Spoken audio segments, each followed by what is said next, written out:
Student name എന്ന് പറയുന്ന ഒരു ഹെഡിങ് കൊടുക്കുകയാണ്. നെക്സ്റ്റ് ഞാൻ സബ്ജക്റ്റ് കൊടുത്തു, മലയാളം എന്ന് കൊടുത്തു, സബ്ജക്റ്റ് മലയാളം എന്ന് കൊടുത്തു.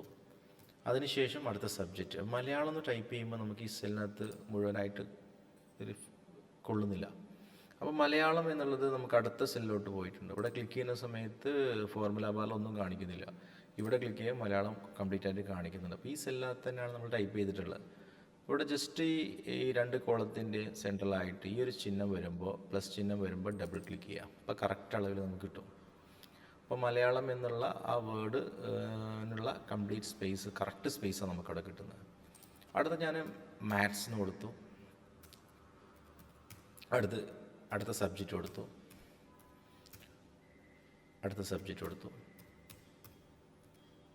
സബ്ജക്റ്റ് കൊടുത്തു. ഓക്കെ.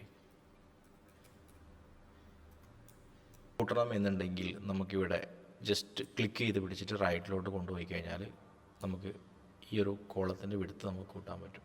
അപ്പോൾ ഏത് കോളത്തിൻ്റെ വിഡ്ത്താണോ കൂട്ടേണ്ടതെന്നുണ്ടെങ്കിൽ നമ്മളിവിടെ തന്നെ ക്ലിക്ക് ചെയ്തിട്ട് ഈ ചിഹ്നം വരുമ്പോൾ, പ്ലസ് ചിഹ്നം വരുമ്പോൾ നമുക്കിങ്ങനെ വിഡ്ത്ത് കൂട്ടാൻ പറ്റും. ഇനി ഞാനിവിടെ ഓരോരുത്തരുടെ മാർക്ക് എൻ്റർ ചെയ്യാൻ പോവാണ്.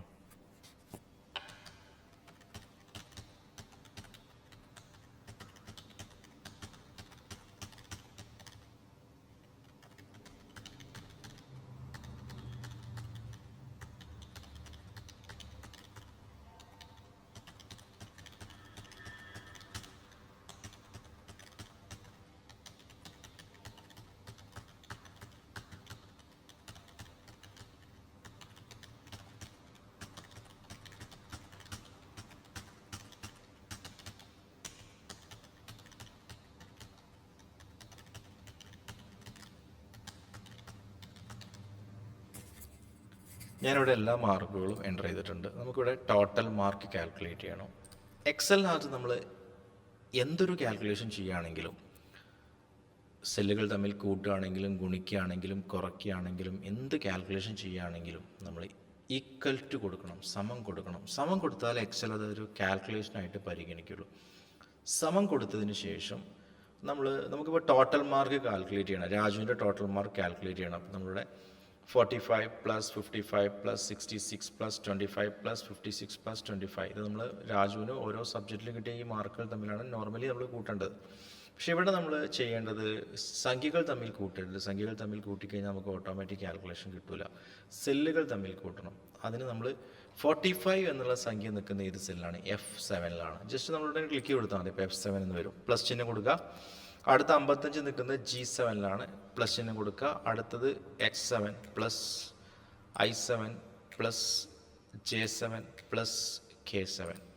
ഇനി പ്ലസിൻ്റെ ആവശ്യമില്ല, കഴിഞ്ഞു. ഇനി നമ്മൾ ചെയ്യേണ്ടത് കീബോർഡിൽ എൻ്റർ കീ പ്രസ് ചെയ്യണം. എൻ്റർ കീ പ്രസ് ചെയ്താൽ നമുക്കിവിടെ ആൻസർ കിട്ടും 272 എന്നാണ് ഇവിടെ സെല്ലിൽ. പക്ഷേ നമ്മൾ ഫോർമുല ബാറിൽ കാണിക്കുന്നത് നമ്മൾ കൊടുത്ത ഇക്വേഷനാണ് കാണിക്കുന്നത്. ഓക്കെ, നമ്മൾ കൊടുത്ത ഫോർമുലയാണ് ഇവിടെ കാണിക്കുന്നത്. ഇനി ഈ ആൻസറിൽ നമുക്ക് കിട്ടിയ ആൻസർ കിട്ടിയല്ലോ, നമുക്ക് ടോട്ടൽ കിട്ടിയിട്ടുണ്ടല്ലോ. ഇതിൽ ജസ്റ്റ് ഈ പോയിന്റിൽ മൗസ് കൊണ്ടുവന്ന് വെച്ച് കഴിഞ്ഞാൽ മൗസിൻ്റെ ചിഹ്നം ഇങ്ങനെ ഒരു പ്ലസ് ചിഹ്നം, ബ്ലാക്ക് കളറിൽ പ്ലസ് ചിഹ്നം വരും. ഇവിടെ ഡബിൾ ക്ലിക്ക് ചെയ്ത് കഴിഞ്ഞാൽ ബാക്കിയുള്ള ടോട്ടലൊക്കെ ഓട്ടോമാറ്റിക്കായിട്ട് വരും. ഇവിടെ നമുക്ക് താഴെ എത്ര സ്റ്റുഡൻസ് ഉണ്ടെങ്കിലും, ഇപ്പോൾ 400-500 സ്റ്റുഡൻസ് ഉണ്ടെങ്കിലും ഒരൊറ്റ ടോട്ടൽ കാൽക്കുലേറ്റ് ചെയ്താൽ മതി, ടോട്ടൽ മാർക്ക് കണ്ടാൽ മതി, ബാക്കി ഓട്ടോമാറ്റിക്കായിട്ട് വരും. നമ്മൾ ജസ്റ്റ് ഒന്ന് ഡബിൾ ക്ലിക്ക് ചെയ്ത് കൊടുത്താൽ മതി, ആ പോയിന്റിൽ ഡബിൾ ക്ലിക്ക് ചെയ്താൽ മതി.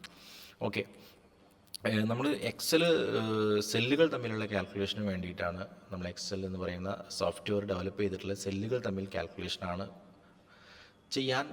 സംഖ്യകൾ തമ്മിൽ നമുക്ക് കാൽക്കുലേറ്റ് ചെയ്യാം, പക്ഷേ ആൻസർ കിട്ടും.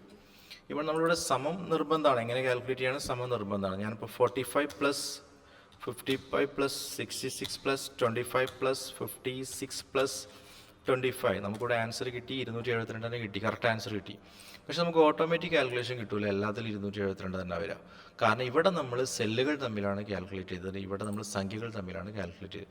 സെല്ലുകൾ തമ്മിൽ കാൽക്കുലേറ്റ് ചെയ്യുമ്പോൾ ഓട്ടോമാറ്റിക്കലി അടുത്ത സെല്ലോട്ട് പോകുമ്പോൾ F8 G8, അടുത്തേക്ക് പോകുമ്പോൾ F9 G9, അടുത്തേക്ക് പോകുമ്പോൾ F10, ഇങ്ങനെ മാറുന്നുണ്ട്. ഇവിടെ അങ്ങനെ മാറുന്നില്ല. 45 + 55 അടുത്തതും 45, ജസ്റ്റ് ആ നമ്പർ മാത്രമാണ് വരുന്നത്. ആ നമ്പർ കോപ്പി ആവാം. ഇവിടെ ഫോർമുലയാണ് കോപ്പി ആവുന്നത്, ഇവിടെ നമ്പറാണ് കോപ്പി ആവുന്നത്. തമ്മിലുള്ള വ്യത്യാസം. അപ്പോൾ ഒരു കാരണവശാലും നമ്മൾ സംഖ്യകൾ തമ്മിൽ കാൽക്കുലേറ്റ് ചെയ്യാൻ പാടില്ല. അങ്ങനെ ചെയ്താൽ ഓട്ടോമാറ്റിക് കാൽക്കുലേഷൻ നടക്കില്ല. ഓക്കെ.